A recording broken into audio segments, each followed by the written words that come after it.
Good evening. Welcome to the West Jordan Planning Commission meeting for May 5th, 2015. We do have all 7 members of the commission present. Our first item of business is the consent calendar, which includes the minutes from our April 21st, 2015 meeting. Second. Motion by Commissioner Jacobs, second by Commissioner Pack. Any discussion to that motion? All in favor say aye. Aye. Any opposed? Motion carries 7-0.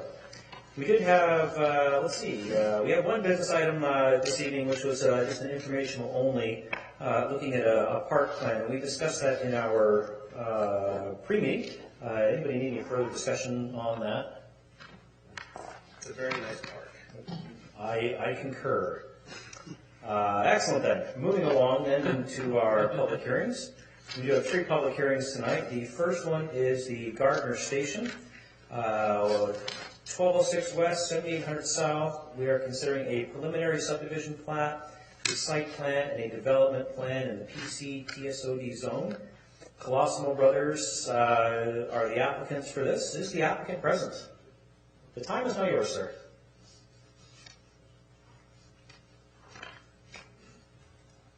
Good evening.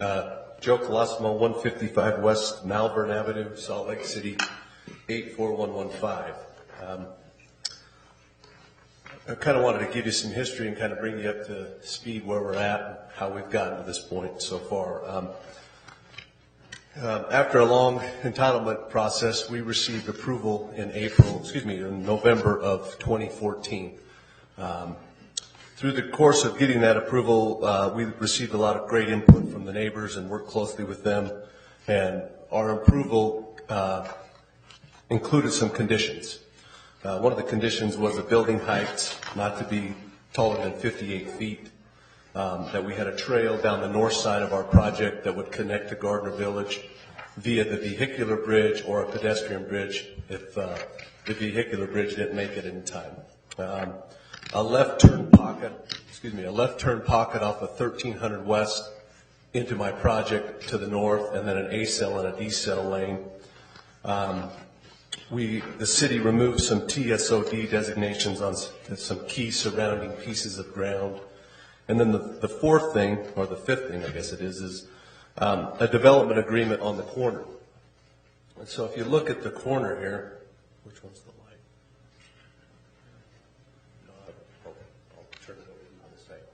Okay, so the development agreement included this piece here on the corner, and the neighbors and I sat down and we talked, and we got Mr. Joe Long, the owner of Gardner Village, to agree to make this 2 lots. And the furthest east lot, the development agreement allows for multifamily residential. The furthest west lot limits that, and so that made the neighbors somewhat relieved to kind of know the fate of what was going to happen on that corner.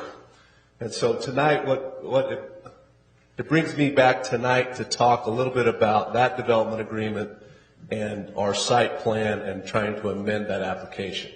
And so at this time, I'd like to turn it over to Mr. Ray Whitchurch with IBI to talk about the things that we discovered in our new site plan.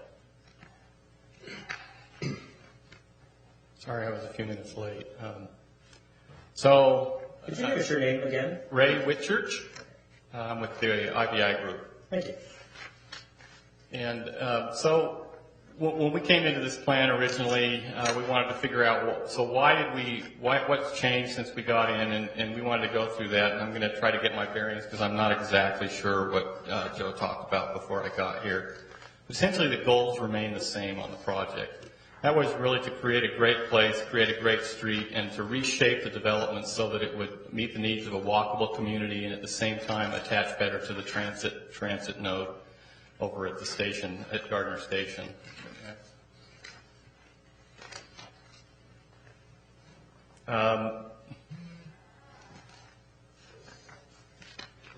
Does that have an advance on it? Okay, I got it. All right, so this is just a demonstration of the old plan, and you can see that even during this plan, we were always intending to add and complete this street. And as we go through this presentation, you'll see that we showed graphics that showed this street being completed as part of a retail street for the development. Essentially, Joe went through these elements for you already, and the last one is execute the development agreement. So that's where we are right now.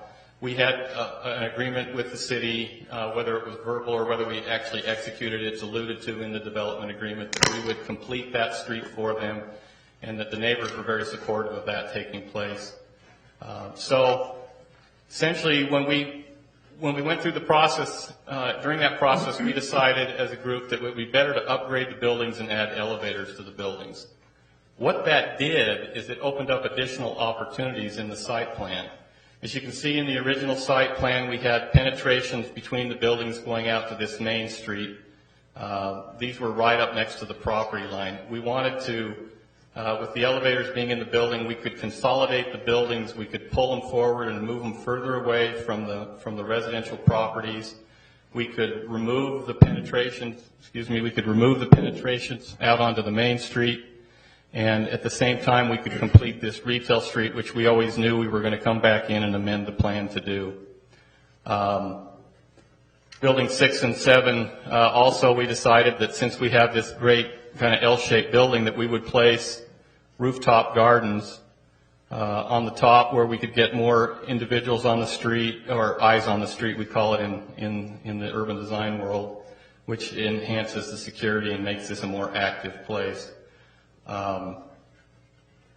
So those are the basic reasons. We just said we have an opportunity to make a better plan, because we're not going to do simple garden walk-ups. We haven't changed the building heights. We just enhanced the plan and pulled things back and realigned the Main Street portion of this. So what are the advantages? We went through these already. Finished out the mixed-use street. Strengthens the internal connections, pedestrian orientation, upgrades the apartment types with elevators, and new building types are now added, so there's more variety to the building types. And the rooftop garden. Density goes up a little bit from 19.3 to 21.4, but that's just because we've added additional space in there to take up. We had over our allotment of open space it required, and so we amended it into this plan, and we still produce the same densities, or just up a little bit more. So you can see this is the drawing we showed the neighbors and we showed the council last time. And this element right here is now completing out that street. Also, the trail system's pretty extensive that we put in here. We're looking at right now we're putting in this north trail boundary that we put in, and all these connections over to Gardner Village have been added. So we're at 272 units and 30,000 square feet of flex space on this project. And then this is the Dream Bridge, we call it. But essentially it's to show that at some point the city could reinforce that connection over to the track station so that we could create a really great entryway into West Jordan City up 7800 South and tie it directly to the tracks and simplify the connection to the transit station. These are some elevations of the new buildings that we've put in place. These are developed further than the original elevations that we had. They're being worked on by architects even as we speak. And it shows the character of the street and the location of each one of those buildings. Clubhouse. And then if there are any questions, I'll be here to answer them, or Joe can help answer questions if you have any for us at this time. Any questions for the applicant? I have one. Going back to your open space, if I read the staff's report correctly, you listed almost 30% open space. Yeah. What are you including in that calculation? Basically, the land around the building, that long peninsula sticking out all the way down to the park. That's all included, all the way down to the canal. That's all in the open space. And that adds up to 30%. Some of the plazas. Yeah. Okay. You can see it's a significant long piece of ground. Okay. It's a big long piece of ground. Just visually, to me, it does not look like it's a third of the total property. It would include this, this little corridor here, all of that along the frontage road up into here, all along this area back up into here. Okay. All right. Any other questions for the applicant? Oh, sorry, Commissioner Jacob. Thank you. When we looked at this back in November, as I recall, or maybe even before that, I don't remember which time, but when the retail component was introduced, the street between Building 1 and Building 2, I was just a little bit concerned with the traffic flow This one right here. there. Yeah, the main, I don't know if you call it the main street. Yeah. We could I don't know quite what to call it yet, but Main Street's good. Main Retail Drive, Avenue Boulevard. Revenue generator. RevGen. That street with the angled parking there, it seems that when you pull into that, if your intention is to pull in and shop, you're going to pull in and park in the angled parking in front of Building 1. Right. And then you're going to back out of that parking place, you're still going to be facing north, so you have to go out by going in. Does that make sense? There's not an easy way to get out of there. You mean if you came in this way and you pull into the angled parking Right. and back you want to get out, how do you get back out? Right, how do you turn around? Is there an easy way to do it, or you're forced out onto 13th West? Well, you'd come out 13th West, or you'd come out this way, or it's a one-way maneuver, It is. Okay. which I don't necessarily deem as a real bad thing at this point. Same thing coming in from 13th West. You'd come in this way and go out onto 7800. It's just the opposite direction. We could parallel park that, but then I think you'd lose some of the slow down characteristics of that street. And you lose spaces too. You Yeah. you don't want to do that. Okay, that was just a thought that I had, and I was just wondering if it was addressed or if I. Well, we looked at it carefully to see how we could manage it, but basically we thought the loss was not worth necessarily the gain in that, and that the circulation through would probably take care of itself. Thank you. Any other questions? We'll save you some time after the public hearing if there's anything you'd like to address. We can't wait. Thank you. Mr. Gardner. I think the applicant's covered it pretty well. Unless you have any questions for me, I won't belabor the point. Any questions for staff? Commissioner Jacob? Thank you. The staff report referenced a traffic study, but it did not include any details or numbers or anything about that traffic study. That was, as I recall this being heard previously, that was the biggest complaint, was how much traffic is this going to put out there. And I know this, a traffic study's been referenced, but it didn't say anything about car trips or anything else in here. So. There was a traffic study prepared. It was reviewed by the traffic engineer. I'm not sure if the applicant brought their traffic engineer today to answer any specific questions, but there was a traffic study. It identified several issues that have been worked on with the traffic engineer. For instance, the point of access on 7800 South, we've added a right-in, kind of a deceleration lane and an acceleration lane for the right coming out of there. We've also addressed some items, for instance, the intersection at 13th West and 7800 South. There's some things that need to be done there. That's going to be a city project that we're starting a design project on this fall. It'll take place within the next 1.5 to 2 years to increase some of the turn lanes, put in a new traffic signal there to better facilitate traffic. There might have been a couple other smaller things, but those are some of the key items that I recall. And also at 1300 West, the applicant will be restriping that to put a left turn lane in, so that the traffic can pull to that center turn lane on 1300 West and not back the traffic up. And there will be, as Nate said, one of the other things identified was the safe route to school. And there's a couple of patches of sidewalk that are missing that the city is evaluating at this time on how to get those installed. The children can get to school from here if they snake their way up through the subdivision to the north and west, but probably they want most direct route would be down 1300 west to 70th, and so all of those items are identified in the traffic study. Just as a follow-up to that, if I may, the intersection improvements timeline as compared to the project timeline, do we know how those coincide? I mean, you said 1.5 to 2 years. Is that about when project is that before or after people start moving in? Probably pretty much the same time. By the time this project gets built and then completely occupied, we expect it to be pretty close. I couldn't exactly say what'll come first. Part of that has to do with our capital projects group, because that would be a city project, that would be a developer project. But they do come fairly close. Thank you. Commissioner Iron. Thank you. The road that comes in off of 78 on the original plan, was that farther east down the hill a little bit more, so now this road is up higher on the hill? The entrance there? That, Might be a little bit. not much though. About the same location on the previous. Okay, thank you. Any other questions for staff at this point? We'll then open this item up for public comment. If there is anybody who would like to comment on this specific item, we would invite you to the podium. If you please give us your name and contact information, and you'll have 3 minutes to make your comments.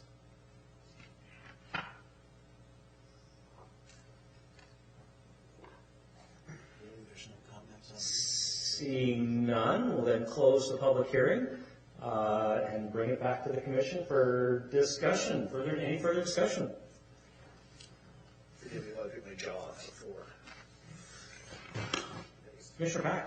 Thank you, Mr. Chair. You know, I always like playing devil's advocate on anything we do to make sure we don't have any blind spots, and I think we've done that. You know, if we didn't do this, what else could we or should we do? And we've listened to staff and residents and the applicants. And I know we can't please everyone all the time, and probably shouldn't try to do it, but I'm grateful that this answers questions that we have had and that the public has had with regard to traffic, safe walking past the school, trails, aesthetics, building height, density, and of course there's different views on that. But I think that the applicant has made good on incorporating into the plan the concerns that residents and planning commission and the city council has made. I don't see any glaring areas where things have not been addressed. It's just my observation.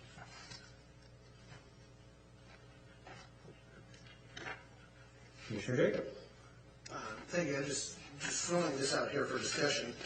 The 5 conditions that were placed on the last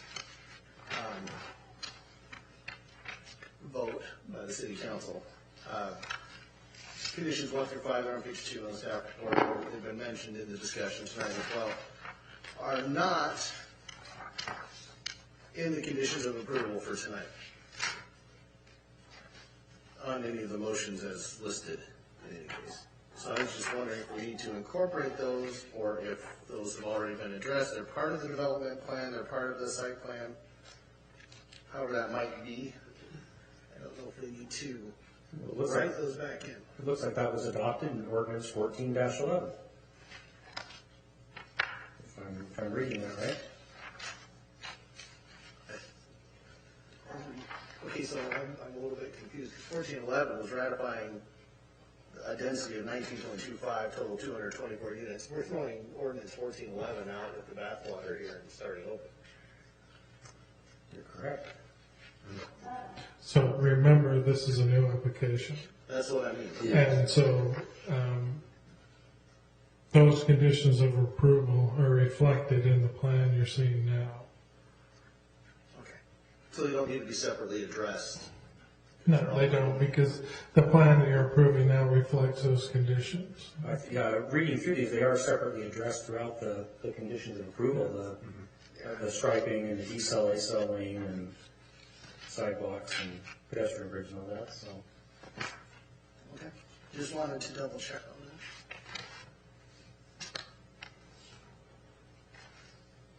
there's no further discussion, I entertain a motion.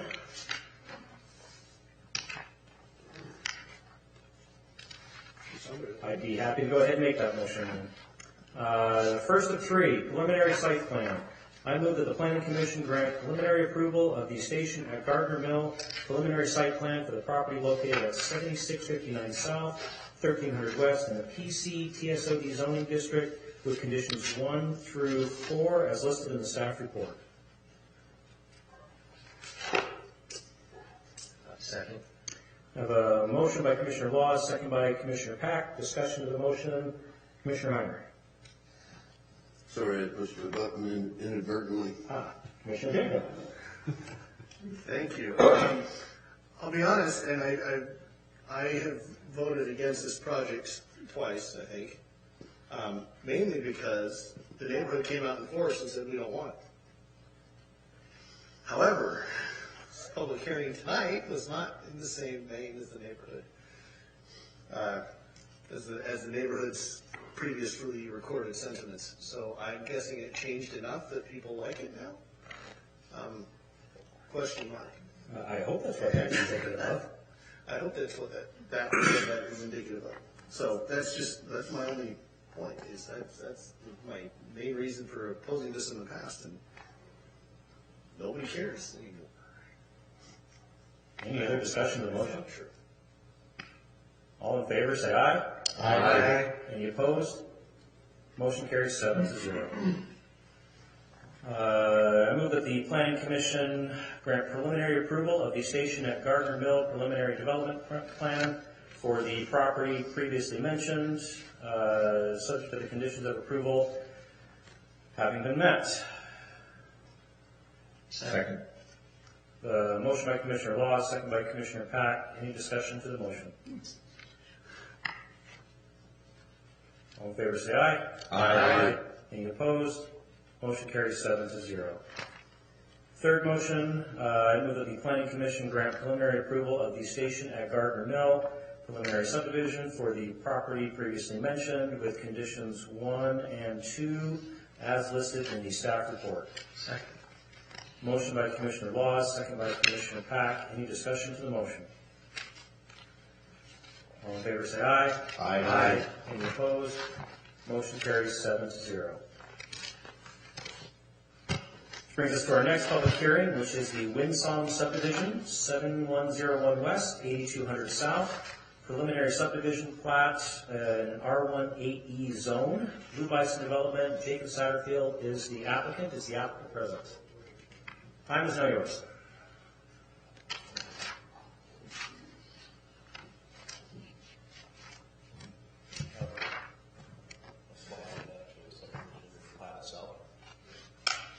I think you're all pretty familiar with the location of this. In fact, I think you're all very familiar with the subdivision itself so far. So I don't think that there's a lot more to really talk about, anything new that's really been brought up. I mean, we've been working through some of the slide modifications really to help massage the subdivision to work with the requirements and fall within the specs that the city requires.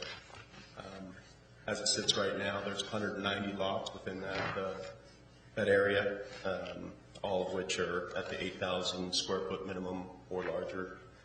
I believe our average lot size is about 8,800 square feet, all of which are meeting the specs of 80-foot wide minimum as well, primarily to accommodate for the concerns of some of the neighborhoods that have had parking issues, of having vehicles and trailers and such out in the streets. And so that width was to help with allowing for an RV pad or a third car garage to be part of the home.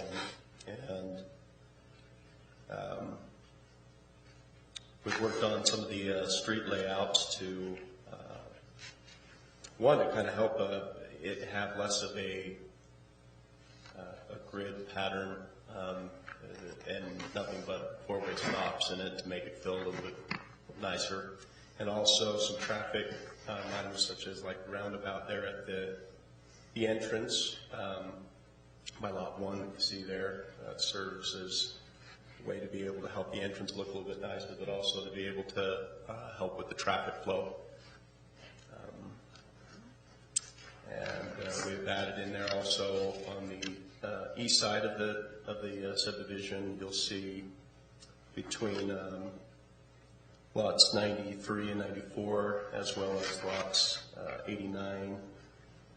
There's some access points to be able to help kids be able to find their way to the trail that runs alongside Bacchus, or to be able to go through and gain that access to the ramp up and over Bacchus for primarily just for school access for the kids, and a couple more that's in the neighborhood to be able to help people, cut through on some of the streets that are a little bit longer streets. As you see, there's not necessarily an open park or anything like that, but there's the detention that sits there in that northeast corner is going to serve as some open area for people as well. All this should be able to accommodate, one of the conditions on this was that we were going to be keeping the lot width wide so that we can be accommodated for the east side home as well. So I think that we've done all those things from what we were trying to do from our last meeting to now, and have massaged to be able to make it all fall within spec. Other than that, I don't know that there's a whole lot more to be able to, or to be pointing out or talking about, or Larry might cover some of the things in addition too, but I think it's pretty straightforward. Any questions for the applicant?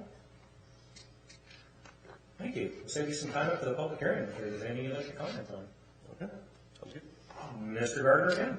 Okay, so Windsong subdivision sits on a 55-acre site at the corner of 8200 South and Bacchus Highway. It's across the street from the Holiday Oil and some of the Jordan Hills Villages development. It's on the west of this site is an operating gravel pit, and down here is a electricity substation. Predominantly, the development though is surrounded by single-family homes. There's a middle school across the street, as you can see. A couple of things I want to add is that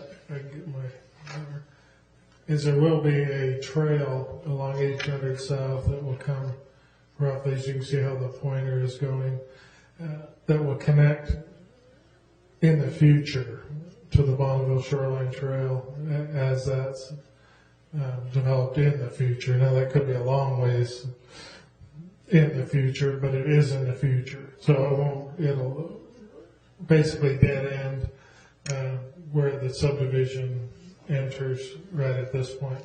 Now it will have a 8-foot sidewalk, and there will be 27 feet of green space between the sidewalk and the rear yards of homes all along 8200 South, and it will empty, and there will be a trail that will connect to the pedestrian bridge at this point. And then also the trail will be installed along Bacchus Highway, and that will be the same as the type of trail that is to the north in the Jordan Hills Villages.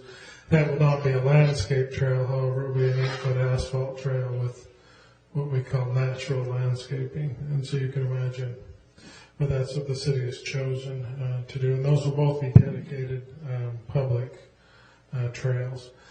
There's 190 lots, and they all are 8,000 square feet minimum. The largest one will be 13,000, a little over 13,000 square feet. No, 15,507 square feet. And the density is about 3.45 units per acre. So it's not a very dense project, but it does meet the intent of the medium density land use designation. Now these are 8,000 lots, 8,000 square foot lots, predominantly. Not all of them are. When the zone change went to the council, staff's recommendation was for a D-size home. However, the applicant and the council wanted to see an E-size home, so the property was rezoned R18E with a 3-car garage. Now, I'm working with the applicant to make sure that an E-size home will fit on these lots. And he's, at final, will be providing documentation that it will fit. Because generally an 8,000 square foot lot will fit a D-size home for sure. We're not sure about the E-size home. So we just want to make sure that's on the record that, you know, it could be tight, but it could also require a modified design of maybe a 2-level type house rather than a rambler. I'm not saying all the lots will have that problem because some of them are larger than 8,000 square feet.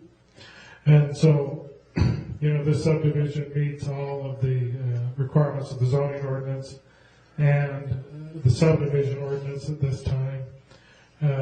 You know, a couple of things will be modified at final, such as road radiuses and that, but that will not impact the subdivision as far as lots, lot counts, and that type of thing. And so, based on that, staff recommends preliminary approval of Windsong subdivision. Questions for staff, Commissioner Jacob? Thank you. Just one question, the traffic circle that's mentioned, is that on the intersection of 8200 south and, No, it's right here. That is inside. That's the traffic. And that was suggested because across the street there is that's kind of an element in that neighborhood is to have traffic circles. And it really does provide a traffic calming feature to the subdivision, which is something that's spelled out in the general plan. I am painfully aware of the roundabouts in the subdivision. The other question. The calming effects they have on you. Oh yeah, they call me right down. The other question I have is the trail along Bacchus Highway there. Yes. How does that play into that corner remainder parcel, or does will it go to the intersection? How does that tie in? Yes, it will go. It's just not shown, but it will go to the corner here on the edge of this retention area.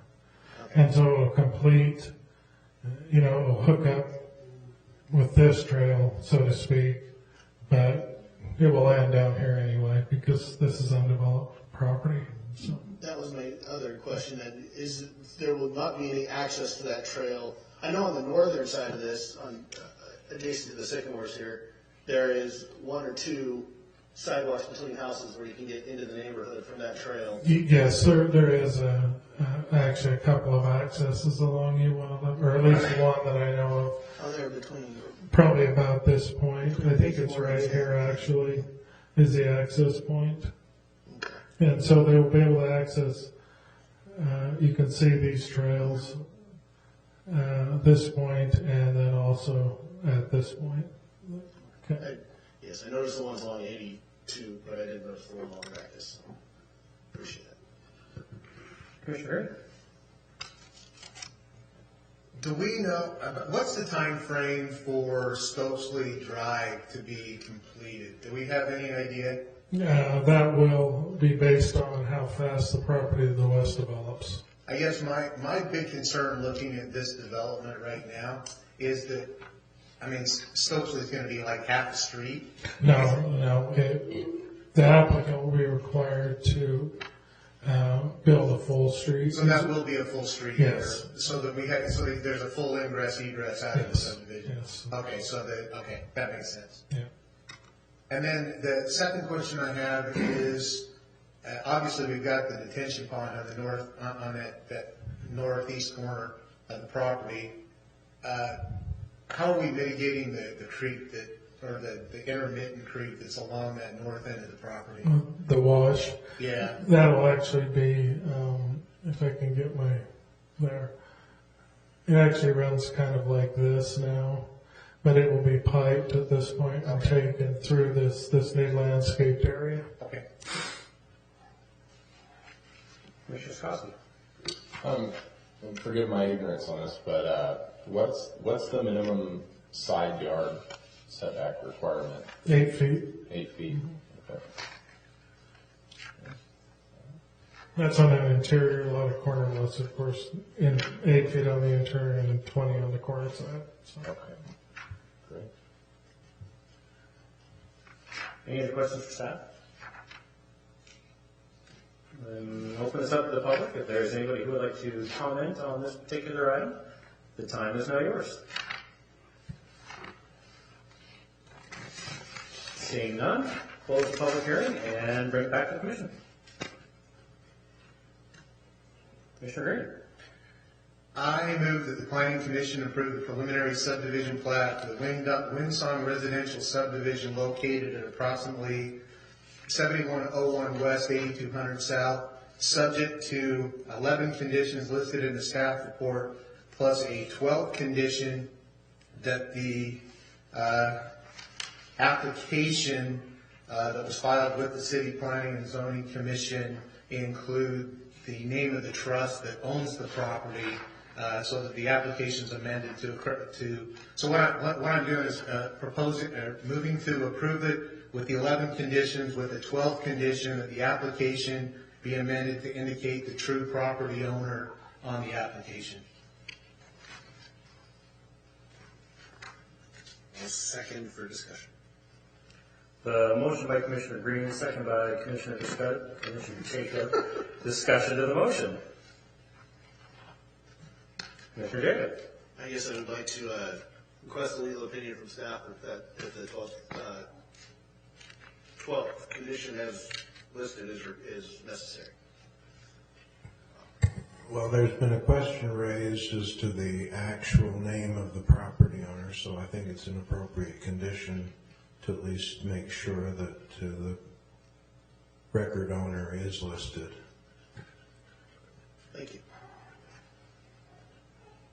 Any other discussion of the motion? All in favor say aye. Aye. Any opposed? Motion carries 7-0. Brings us to our last public hearing, which is the Redwood Professional Plaza amended zoning condition, 8800 8860 South Redwood Road, amending ordinance 02-51 zoning condition E to allow for structures apart from the actual building to be built within 50 feet of the property boundaries. Clerk Chamberlain is the applicant. Is the applicant present?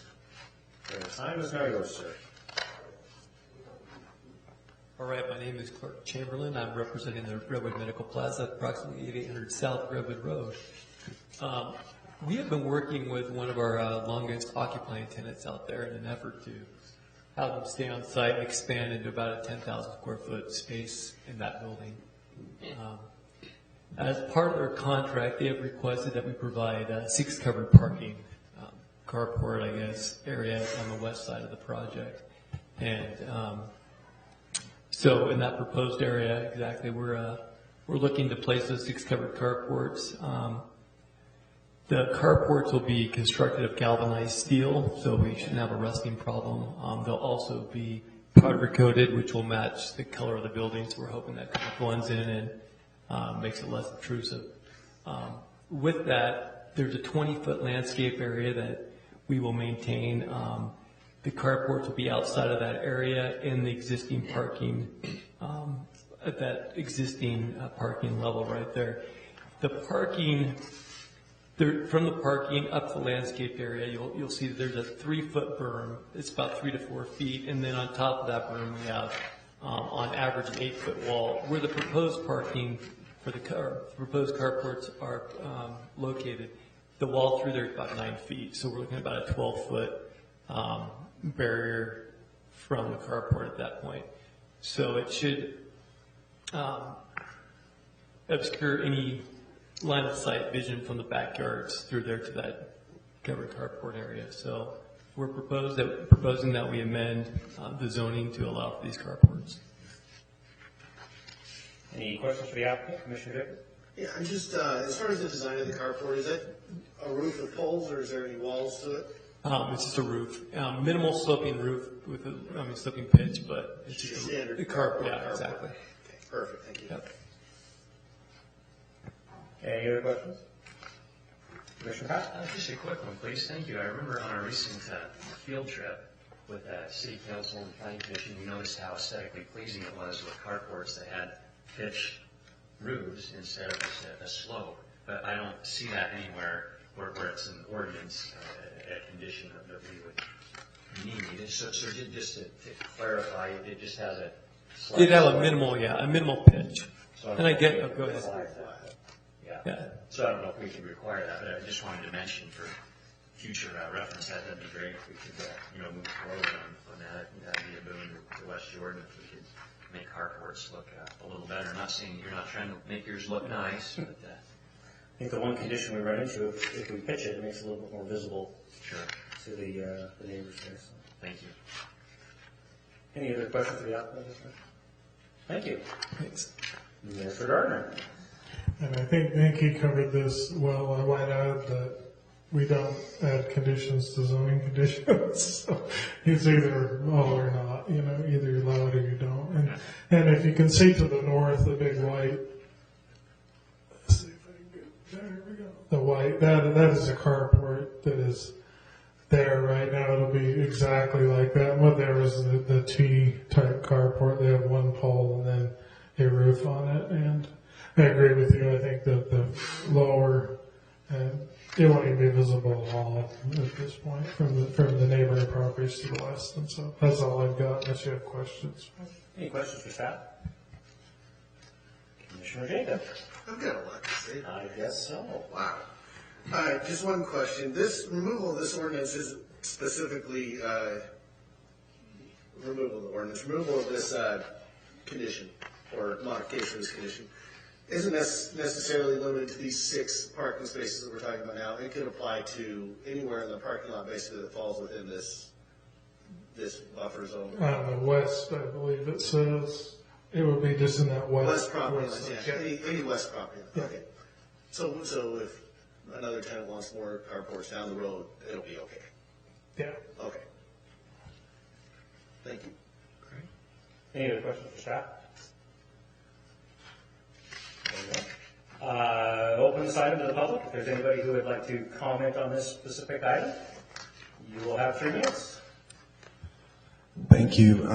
Since I represent my whole neighborhood here tonight, I may have a little longer time because I think you need to express the background. Could you give us just your name and contact information for the public record? Yeah, I'm Jeff Haga. I live at 8778 South, 1850 West. Thank you. I knew you looked familiar. So this development happened in 2002. I think a lot of you were still in high school, but it took a long time. You think the Gardner Mill was tough. This was really one of our tough ones. I don't even think Robert was here at that time, maybe Julie. But what I want you to be aware of is, did I do that? I just want to point. Until I never do this. Give me that back, if you would. Sorry. Thanks, Larry. Commissioner Pack is asked to be excused from the remainder of our meeting. So I can proceed without the thing, but basically the development agreement was that the north side of the development and the west side remained free of any other structures. The only other thing that was allowed was actually dumpsters, but they were supposed to be encased, which you can see. Well, you can see some of them where they're covered, and they've done a good job. These folks have been great neighbors. As far as the carports on this side, I think they violate the agreement of 2002. Can you put one more down, Larry? I don't want to ruin it there. Maybe up to Exhibit A. I think if we're going to allow carports, based on this development agreement, would be on the south side. And the reason why is because what you can't see there on the very south side is an air conditioning unit that took quite a bit of resident clamor, whatever you want to call it, to bring that from the north side clear down to the south. So as far as our residents go, we're opposed to this. We would allow carports if the owner of the property wants to put them on the south side, and I think there's plenty of space there. but anywhere else violates the development agreement. In fact, probably that north structure, and I'll find out on the council, it probably was never permitted because otherwise the zoning would have changed back then. So we'll have to check that. But the other thing I would ask the commission, since we don't have a fire marshal here, since this is a fire lane, are we sure that our fire trucks can go around this? Do we have that confirmation? If not, I would recommend maybe you table it for another time so we can have an expert testimony on whether that's fire safe. Thank you. Thank you. I don't see anybody else in the audience, but would anybody else like to comment? Very good. We'll close the public hearing and bring that back to the commission. Larry, what do you think about that street width? Mr. Chairman, did you want to have the applicant have a chance to respond? Absolutely. Thank you, Mr. Burke. Would you like to respond to that and comment on the fire lane access there? You can come up to that. As far as the fire access, I'm not totally sure what the distance is. It might be a question that we have to take a look at, but I think it was looked at when we ran the application, and then the comments it had gone through and it said that for the traffic and the flow, and I think for fire that it was looked at to where it had the proper flow through there. That being said, and I wasn't at some of the original meetings early on, but what I've understood and what's been relayed to me was the idea of having the buffer from the building. And the building's actually set back a minimum of 50 feet. I think that's what was required. And I think at the maximum height of 35 feet, just so we could work with the neighbors and try to be a good neighbor to them. And I appreciate the comments that we have been a good neighbor. So I think in the spirit of that, I am aware that the carports need to be at a level to where it wouldn't obstruct on the adjacent property owners or cause problem to their values or anything else. And I don't believe it does. I've gone out there a number of times and really measured everything from the mound to the wall, looking at that total distance, and there's a minimum of 2 feet to where anywhere in that yard you're going to look right over and just really to see the existing building. So that's about the comments I have for that. Would the carport extend further than the length of the parking spot now? No, it doesn't. So it wouldn't change the width of the road as far as access, well, the access? No, it does not. Okay. No. Any other questions for the applicant while he's up? Commissioner Spassi.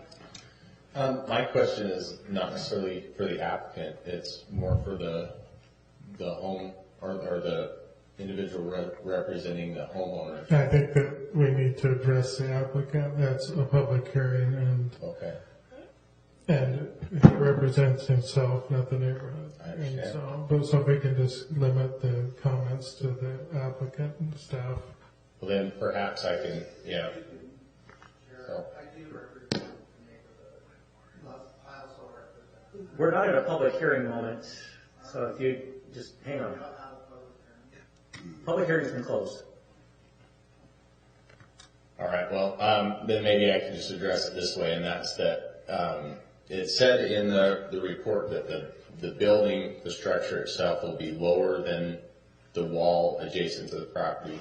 Is there any possible way that the homeowners could see the building over their properties once it's in place? The carport from their personal property, would they be able to visually see the carport? Well, I mean, I haven't been in the backyard, but I don't believe with the wall height, unless you're really tall, looking over that wall, you'll be looking right at the building. A couple of the houses, I mean, it's hard to answer. A couple of the houses are 2 stories, so depending on where you're at, you're going to be able to. You could probably see every car parked if you really wanted to at all times. So, but as far as what the wall's intended to do, and I believe part of the our permitting process in the beginning, we had the wall built ahead of time just to try to accommodate any visual aspects of the construction from the homeowners. And I believe that this will still create a buffer to where they wouldn't have a problem or wouldn't be seeing the carports from where they're located in the backyard. Thank you. Thanks. Commissioner Green. I'd like to ask you one more question before you sit down.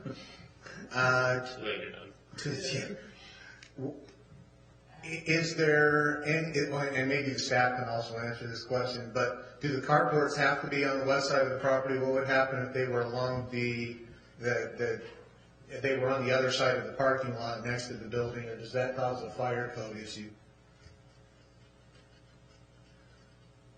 So instead of having the carports along the property line, move them across the parking lot to the parking spots that are to the immediately west of the building. So they have to be on the west, Clark, or can't? Oh, and I thought you were talking over your, you know, the tenant that we have in there, where they're located in the building, they have their own entrance that goes right to the back of the building, and that's where they've requested. So, and I've tried to look at other areas, and they're firm on within that general area on the west side.